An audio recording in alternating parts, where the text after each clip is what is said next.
Hi, my name's Sean Sky. I'm the head coach of the men's volleyball program at Mount Royal University. I also teach sports psychology at Mount Royal, and I'm a mental training coach. I'm here today to talk to you about mental routines and the importance of them. Let's start out with simply what they are, or what one is. A mental routine is a mental preparation device that provides, the goal is to provide consistent performance. It's not going to immediately heighten performance, it's just simply to provide consistent performance. What we're looking for with any kind of quality routine, there needs to be some sort of, first off, trigger device, and that's where an individual is in sole control of it, and that's just simply the start for the routine. There needs to be a relaxation component to it, a success or confidence component to it, and then in the case if you're using one in the midst of competition, you have some sort of refocusing component. One of the questions I was asked is, what's the difference between a routine and a ritual?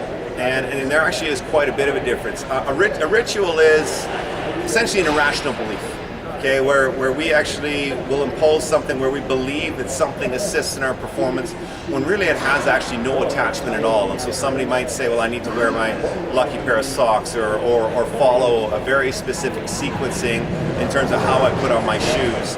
The reality of it is none of that actually has an impact on performance. And the reason we actually try and strip all rituals from preparation is because in the absence of it creates anxiety, where all of a sudden if you have this faulty belief that you have to do A to achieve B in performance when A actually has no impact on your performance, well, if you haven't done it or if you didn't do it properly, there's a likelihood, because you've actually formed that irrational belief, that you're worried about your performance, even though there's actually research dictates there's no tie-in, and a ritual will not help your performance. So instead, what we actually focus on is a proper routine.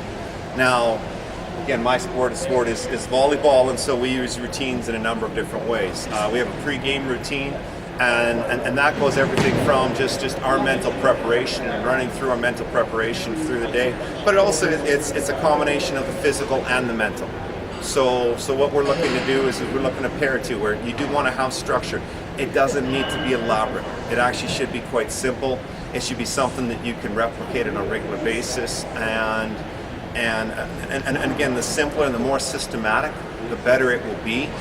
So we'll have our pregame. We play tonight at 7 o'clock. We'll go through a pregame routine starting at about 5:45, and that incorporates warm up all the way and lead up to the match. But that also doesn't mean that we're functioning on a mental process for that entire 75 minutes. What I also am a big believer of is that you incorporate, because you warm up the mental and the physical at the same time.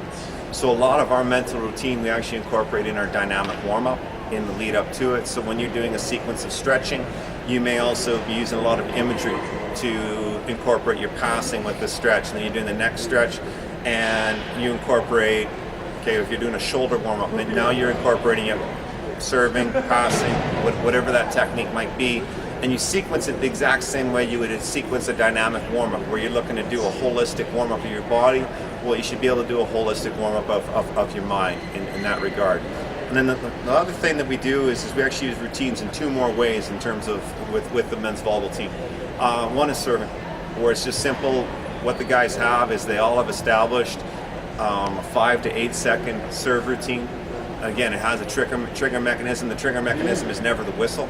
It's actually based on them, whether it might be them putting their right foot down, it might be the first time they bounce the ball, whatever it might be. But they've been taught to do is have that initial trigger mechanism of putting their foot down. For instance, if that is the trigger, 1 or 2 deep belly breaths, okay, to really relax them, okay, both mind and body. We perform our best when we are relaxed. The imagery component is they're going through and they're hitting a successful serve ahead of time, and then the focus component, we typically use some sort of instructional self-talk, and it might be high toss, solid contact. The other time that when we use a routine, it's in between points, and what we talk about is being the 3 R's. And the first R is to react. We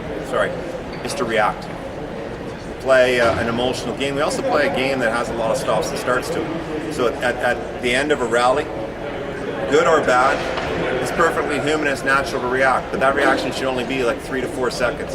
And it could be cheering. You can also be upset. It shouldn't be demonstrative. It shouldn't detract from your team.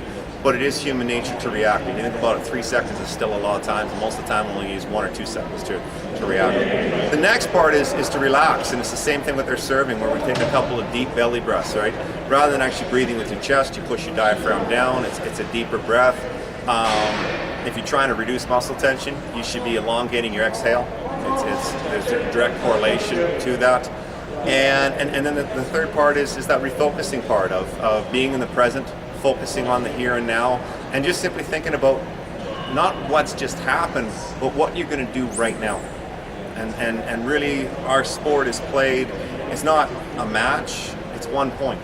And you play 1 point, you play 1 rally, you go through your 3 R's, you reset, and you get ready to go again. That's it. Thanks so much and good luck.